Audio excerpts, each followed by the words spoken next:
நம்ம அறிவியலாளர்களை பொறுத்த வரைக்கும் இந்த சூரிய குடும்பத்தில் வெறும் 8 பிளானட் வாங்க, திடீர்னு 6 பிளானட் வாங்க, திடீர்னு 7 பிளானட் வாங்க, திடீர்னு 9 பிளானட் வந்து ஆட் ஆயிடுச்சுன்னு சொல்லுவாங்க. பட் உண்மையிலேயே நம்மளால கண்டுபிடிக்க முடியாத, நமக்கு தெரியாத இன்னொரு பிளானட் நம்ம சூரிய குடும்பத்தில் மறைஞ்சிருக்குன்னு சொன்னால் நீங்கள் நம்புவீங்களா? அதை பற்றி தான் இந்த வீடியோ. மக்களே, நம்ம பூமியில் வாழக்கூடிய நமக்கு எப்பவுமே ஒரு எண்ணம் எப்படி இருக்குன்னு பார்த்தீங்கன்னா, நாம தான் இந்த அண்டத்திலேயே முதல் உயிரினம், நாம தான் இந்த அண்டத்திலேயே அறிவுள்ள ஜீவிகள்ன்ற ஒரு எண்ணம் இன்னை வரைக்குமே இருந்துட்டு வருது. இதனால தான் என்ன நினைச்சிட்டு இருக்கோம்னா, நம்மளை தவிர வேற எந்த விதமான அறிவார்ந்த உயிர்களும் இந்த பூமியை தாண்டி கிடையவே கிடையாதுன்ற ஒரு எண்ணத்துல இன்னை வரைக்குமே நாம வாழ்ந்துட்டு வரோம். ஆனா இதை உறுதிப்படுத்தும் விதமா ஃபெர்மி பாராடாக்ஸ், அதாவது என்ரிகோ ஃபெர்மி என்ன பண்ணாருன்னா, அவர் ஒரு தியரியை உருவாக்கினார். அது என்னன்னு பாத்தீங்கன்னா, இப்பேற்பட்ட பறந்து விரிந்து இருக்க யூனிவர்ஸ்ல ஏகப்பட்ட எக்ஸ்ட்ரா டெரஸ்ட்ரியல் சிவிலைசேஷன் கண்டிப்பா உருவாகி இருக்கணும்.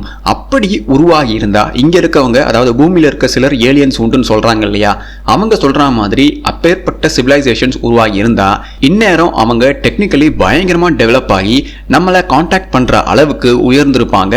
இந்நேரம் நாம அவங்களோட பேசியிருந்திருப்போம்னு சொல்லியிருக்காரு. அப்படி இருந்தும் நாம ஏன் இன்னும் அவங்கள பார்க்க முடியல, அவங்களோட கான்டாக்ட் வச்சுக்க முடியல, ஏன் அப்படின்ற ஒரு கேள்வியை கேட்டு இதன் மூலமா நாம தான் இந்த அண்டத்திலேயே வாழக்கூடிய அறிவார்ந்த முதல் உயிர்ன்றத அவருடைய அந்த தியரி மூலமா அவர் தெரிவிக்கிறார். ஆனா இதுக்கடுத்து வந்த ட்ரேக் ஈக்குவேஷன் என்ன சொல்லுதுன்னா, இந்த உலகத்துல கணிதவியலின்படி அந்த ட்ரேக் ஈக்குவேஷன் பண்ணப்ப more than 10,000 alien civilizations கண்டிப்பா இருக்க வாய்ப்புகள் இருக்குன்னு அந்த ஈக்குவேஷன் சொல்லுது. அதையும் தாண்டி ட்ரேக் ஈக்குவேஷனை பயன்படுத்தின சில கணிதவியலாளர்கள் இன்னும் என்ன சொல்றாங்கன்னா, 10,000 கிடையாது, 50 கோடிக்கு மேல சிவிலைசேஷன்ஸ், அதாவது ஏலியன் சிவிலைசேஷன்ஸ் இருக்க வாய்ப்புகள் அதிகம்னு சொல்றாங்க. அதன்படி பாத்தீங்கன்னா ஃபெர்மியை விட இந்த ட்ரேக் ஈக்குவேஷன் படி நாம உண்மையிலேயே ஒரு விஷயத்தை புரிஞ்சுக்கணும். இதுதான் இந்த ஈக்குவேஷன் படி சொல்லப்பட்டதுதான் உண்மைன்றதை நாம ஏத்துக்கணும். ஏன்னா நம்மளால பூமியை தாண்டிய எதையுமே யோசிக்கவும் முடியாது, சிந்திக்கவும் முடியாது, பார்க்கவும் முடியாது. அப்படி இருக்கும்போது இவங்க எல்லாத்தையும் பார்த்துட்டா மாதிரியும், எல்லா பிளானட்ஸையும் இவங்க அலசி ஆராய்ஞ்சிட்டா மாதிரியும் ஒரு கட்டுக்கதையை நம்ம கிட்ட திணிச்சு வச்சதால இன்னி வரைக்குமே நாம, அதாவது அறிவியல் பேசக்கூடிய சில அறிவாளிகள் இருக்காங்க இல்லையா, அவங்கள பொறுத்த வரைக்கும் மனிதர்கள் தான் இந்த பூமியிலேயே இந்த அண்டத்திலேயே முதல் உயிர் அப்படின்ற ஒரு எண்ணத்திலேயே வாழ்ந்துட்டு வராங்க. ஆனா அவங்களுக்கே இந்த மாடர்ன் சயின்ஸ் ஒரு அஜெண்டாவோட தான் வேலை செய்யுதுன்றதே துளியும் தெரியாது. ஏன்னா அவங்க எல்லாருமே தடுப்பூசி கோமாளிகள். ஜனவரி 2016 California Institute of Technology astronomer Mike பிரவுனும் அவருடைய குழுவும் சேர்ந்து ஒரு வினோதமான டேட்டாவை வச்சு இவங்க ஆராய்ச்சி பண்ணிட்டு இருக்காங்க. அதுவும் அந்த டேட்டா எங்கிருந்து வந்திருக்குன்னு பார்த்தீங்கன்னா அவுட்டர் ஸ்பேஸ்ல இருந்து வந்த டேட்டா. அதை வச்சு ஆராய்ச்சி பண்ணிட்டு இருக்கும்போது இவங்களுக்கு எதுவுமே புரியல. அப்படி அந்த டேட்டால என்னதான் இருந்தது? மைக்கும் அவருடைய நண்பரும் இந்த டேட்டாவை கொஞ்சம் வருஷத்துக்கு முன்னாடி ஆராய்ச்சி பண்ணியிருக்காங்க. நம்ம சூரிய குடும்பத்தை சேர்ந்த புளூட்டோ இருக்க அதே ரீஜன்ல இருக்கக்கூடிய சில ஆஸ்ட்ராய்ட் பாறைகளை இவங்க என்ன பண்ணிட்டு இருக்காங்கன்னா, அதனுடைய ஆர்பிட்ஸ் எல்லாத்தையுமே இவங்க பார்த்துட்டு இருக்காங்க. அப்பதான் இவங்களுக்கு ஒரு விஷயம் தென்படுது. அதுல என்ன ஆச்சுன்னா, புளூட்டோவை சுத்தி இருக்க இந்த ரீஜன்ல இருக்கக்கூடிய இந்த பாறைகள் எல்லாமே ஒரு குறிப்பிட்ட திசையை நோக்கி இதுங்க நகர்ந்துட்டு இருக்கான். அதுவும் சூரியனுக்கு எதிர் திசையில இதுங்க நகருதான். இதை பார்த்து அவங்க சிரிச்சுக்கிட்டே என்ன சொல்லியிருக்காங்க, ஒருவேளை இது பிளானட்டா இருக்குமோன்னு நினைச்சிட்டு இருக்காங்க. இதுல நாம ஒரு முக்கியமான விஷயத்த கவனிச்சே ஆகணும். உங்க எல்லாருக்குமே தெரியும், சூரியன் தான் இந்த பிளானட்ஸ் எல்லாத்தையுமே தன்னுடைய ஈர்ப்பு விசையால இழுத்து அது இந்த எல்லைக்குள்ள வச்சுட்டு இருக்குன்னு உங்க எல்லாருக்குமே தெரியும். அப்படி இருக்கும்போது புளூட்டோவையே இந்த சூரியன் தன்னுடைய எல்லைக்குள்ள இழுத்து வச்சிருக்கும் போது இந்த புளூட்டோ இருக்க அதே ரீஜியன்ல இருக்க இந்த பாறைகளை எப்படி இந்த சூரியனால தன்னுடைய புவியீர்ப்பு விசைக்குள்ள இழுக்க முடியாம வேறொரு திசையை நோக்கி இந்த பாறைகள் எல்லாம் போகிறத இந்த சூரியன் அனுமதிச்சுது. இதுதான் மைக் பிரவுனுக்கு மிகப்பெரிய குழப்பத்தையும் ஆச்சரியத்தையும் உண்டு பண்ணுச்சு. 2 வருஷங்களுக்கு மேல மைக் பண்ண ஆராய்ச்சியில எந்த ஒரு ரிசல்ட்டையும் அவரால் கண்டுபிடிக்கவே முடியல. ஏன்னா இது இன்னுமே எந்த ஒரு அறிவியலாளர்களாலையும் பதில் சொல்ல முடியாத நிகழ்வா தான் இருக்கு. முடிவா மைக் என்ன சொல்ல வரான்னு பாத்தீங்கன்னா, இந்த குறிப்பிட்ட பாறைகள் ஒரு திசையை நோக்கி நகருதுன்னா கண்டிப்பா அங்க மிகப்பெரிய பிளானட் ஒன்று நமக்கே தெரியாம இருக்குதுன்னு அவர் சொல்றாரு. இதை இன்னும் நம்மளால கண்டுபிடிக்க முடியல, அதாவது பார்க்கவே முடியல. அப்படி இருக்கும்போது இந்த பாறைகள் இது மாதிரி சூரியனையும் தாண்டி, சூரியனுடைய புவியீர்ப்பு விசையையும் தாண்டி நகருவதற்கு வேற எந்த சாத்தியக்கூறுகளுமே கிடையாது. எக்ஸப்ட் அங்க ஒரு பிளானட் இருந்தா மட்டுமே இது சாத்தியம்னு சொல்றாரு. ஆக இது பத்தி ஆராய்ச்சி பண்ணிட்டு இருந்த மைக் என்ன பண்ணாருன்னா 2019 ஆண்டு February ஒரு பேப்பரை பப்ளிஷ் பண்றாரு. அது அறிவியல் உலகத்தையே திகைக்க வைக்குது. அது என்னன்னு பாத்தீங்கன்னா, நம்ம சூரிய குடும்பத்தில் பிளானட் 9 கண்டிப்பா இருக்கு. அது இப்ப மறைஞ்சிருக்கு. அதை கண்டிப்பா நாம 2030 ஆண்டுக்குள்ள கண்டுபிடிச்சிருவோம்னு அவர் அந்த பேப்பர்ல வெளியிட்டிருக்காரு. அந்த பேப்பர்ல அவங்க எந்த டேட்டாஸை எல்லாம் பரிசோதனை பண்ணாங்க, எப்படி இந்த முடிவுக்கு வந்தாங்கன்ற எல்லா தகவல்களும் அதுல இருக்கு. அதுல இந்த குறிப்புகள் எல்லாத்தையுமே சேர்த்து 2019 ஆண்டு வெளியிட்டாங்க. இதன்படி பார்த்தீங்கன்னா, நம்மளுடைய பழங்கால வரலாற்றில இருந்து இப்ப வரைக்குமே நம்ம சூரிய குடும்பத்துல அதிகபட்சம் 8 பிளானட் இருக்குன்னு சொல்லிட்டு வந்திருப்பாங்க. இந்த புளூட்டோவை இவங்க பிளானட்டாவே கருத மாட்டாங்க. ஏன்னா அது ரொம்ப சின்னதா இருக்கிறதால டுவார்ஃப் பிளானட்னு சொல்லுவாங்க. ஸோ இப்போ நமக்கு 2030 ஆண்டுக்குள்ள இன்னொரு முக்கியமான பிளானட்டை கண்டுபிடிச்சிருவோம்னு மைக் பிரவுன் போன்ற அறிவியலாளர்கள் சொல்லியிருக்காங்க. அப்படின்னா இன்னும் 6 வருஷத்துல நம்மால இந்த 9வது கிரகத்தை பார்க்க முடியுமா? அப்படி இருக்கும்போது அந்த காலத்துல மறைஞ்ச பிளானட் தான் இப்போ நாம வாழக்கூடிய நவீன காலத்துல நமக்கு தென்பட போதான்றதும் தெரியவே இல்லை. பொறுத்திருந்து பார்ப்போம். இதுல இன்னொரு ஆச்சரியமான தகவலை மைக் பிரவுன் கண்டுபிடிச்சிருக்காரு. அது என்னன்னு பாத்தீங்கன்னா, பூமியை விட 7 மடங்கு மிகப்பெரிய அளவுல இந்த கிரகம் இருக்குமா. அது கூடவே சூரியனை விட 56 பில்லியன் மைல் தொலைவில் இந்த கிரகம் இருக்கான். தகவல்களை கம்ப்யூட்டர் சிமுலேஷன் மூலமா மைக்கும் அவருடைய காலிக்ஸும் கண்டுபிடிச்சிருக்காங்க.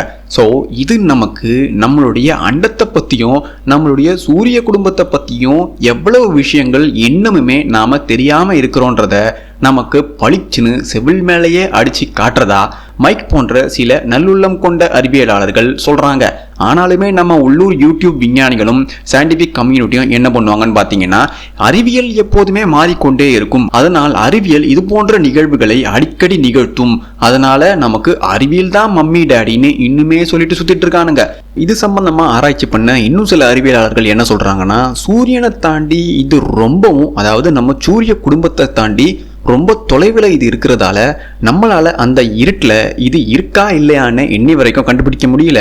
ஆனாலும் இந்த ஐடியா ஒரு புது பாசிபிலிட்டியை நம்ம கண் முன்னாடியே வைக்குது. அது என்னன்னு பார்த்தீங்கன்னா, நம்மளால இந்த சூரிய குடும்பத்தை தாண்டி ஒரு பிளானட்டை கண்டுபிடிக்க முடிஞ்சதுன்னா கண்டிப்பா இது நம்ம சூரிய குடும்பத்தை பத்தியும் அண்டத்தை பத்தியும் நமக்கு தெரியாத பல விஷயங்களை நமக்கு இன்னும் புரிய வைக்கும் அப்படின்னு சில அறிவியலாளர்கள் சொல்றாங்க.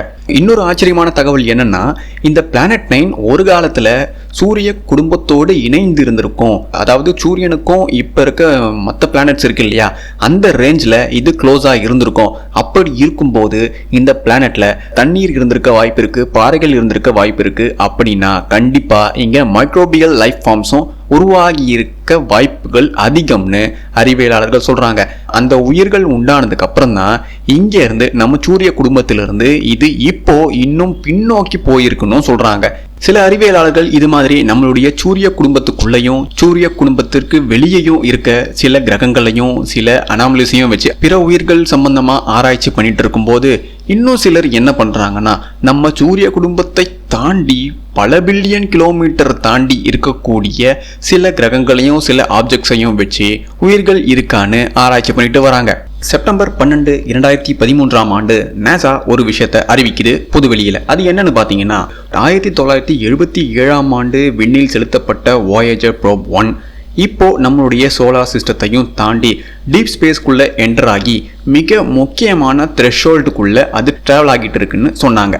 அந்த வாயேஜர் ப்ரோப்ல இருக்க கோல்டன் ரெக்கார்ட், அந்த கோல்டன் ரெக்கார்டை எப்படியாவது எதிர்காலத்தில் ஏதாவது ஒரு ஏலியன் சிவிலைசேஷன் கண்டிப்பாக அந்த ப்ரோப்ல இருந்து மீட்டெடுக்கும். அதை மீட்டெடுத்து நம்ம கிட்ட கான்டாக்ட் பண்ணுவாங்கன்னு இன்னுமே சில அறிவியலாளர்கள் நம்பிட்டு இருக்காங்க. இந்த விஷயத்தையும் செப்டம்பர் 12, 2013 ஆண்டு அறிவியலாளர்கள் சொன்னாங்க.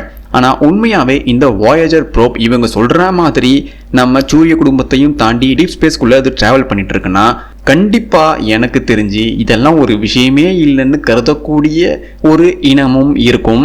அதை பார்த்துட்டு அது எதுவுமே இல்லைன்னு போயிருக்க இனமும் இருந்திருக்க வாய்ப்புகள் உண்டு. அதை பார்த்துட்டு பின்தொடரக்கூடிய ஏலியன் லைஃப் ஃபார்ம்ஸும் இருக்க வாய்ப்புகள் உண்டு.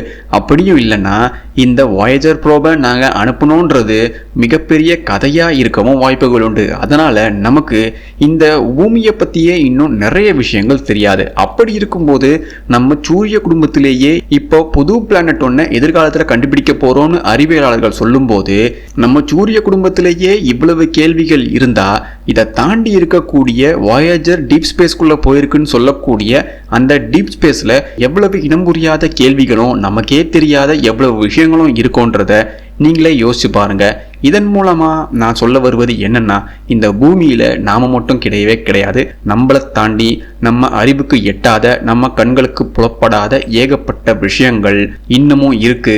அதை பண்டைய கால மக்கள் நல்லா புரிஞ்சுக்கிட்டாங்க. புரிஞ்சுக்கிட்டதால தான் ஏகப்பட்ட விஷயங்களை அவங்க உருவகமா சொல்லிட்டு போயிருக்காங்களே தவிர, ஆனா அவங்க சொல்லிட்டு போன விஷயம் எதுவுமே நவீன மூளை கொண்ட தற்குறிகளான நமக்கு புரியாததன் காரணத்தால எல்லாத்தையுமே ஒரு மெட்டீரியலிஸ்டிக் பார்வையில பார்த்துட்டு இதுதான் உண்மை இதுதான் பொய்ன்னு ஒரு வரையறைக்குள்ள நாம வாழ்ந்துட்டு இருக்கோம். அதனால நம்மளுடைய புலன்களை தாண்டி இருக்கக்கூடிய விஷயங்களை உண்மைன்னு நம்பக்கூடிய அறிவை நாம இழந்துட்டதால அதனாலதான் இன்னை வரைக்குமே நாம நம்மையும் தாண்டி பல்லுயிர்கள் இந்த அண்டத்தில் இருக்குன்றத உணராம அதை தேடி பிடிச்சு அதை நம்ம கூட கான்டாக்ட் பண்ணா மட்டும்தான் அது உண்மைன்னு நம்புற அளவுக்கான அறிவை நாம வளர்த்து வச்சிருக்கோம். இதைத்தான் நான் அடிக்கடி சொல்லுவேன், பூசோடோஸ் தற்குறிகளால ஒரு கட்டத்தை தாண்டி யோசிக்கவே முடியாது. அதனால நான் என்ன சொல்றேன்னா, பண்டைய கால மக்கள் சொன்ன வழியில பண்டைய கால மக்கள் எந்த அளவுக்கு அறிவியல்ல முன்னேற்றம் அடைஞ்சிருந்தாங்கன்றத நாம ஆராய்ச்சி பண்ணோம்னா அதன் மூலமா இந்த அண்டத்தில் என்ன நடக்குது, எப்பேற்பட்ட உயிர்களும் எந்த அளவிலான உயிர்களும் இந்த அண்டம் முழுக்க நிறைஞ்சிருக்குன்ற விஷயத்த நம்மால எளிமையா கண்டுபிடிக்க முடியும். ஆனா நாம பண்டைய கால மக்களுடைய வரலாற்று ஆவணங்கள் எல்லாத்தையுமே அது புராணம், அது பொய், அதுல உண்மை கிடையாதுன்னு சொல்லி புறக்கணிச்சிட்டு வரதால தான் இன்னுமே உண்மையான வரலாறே நமக்கு தெரியாம போயிடுச்சு. Until we meet again.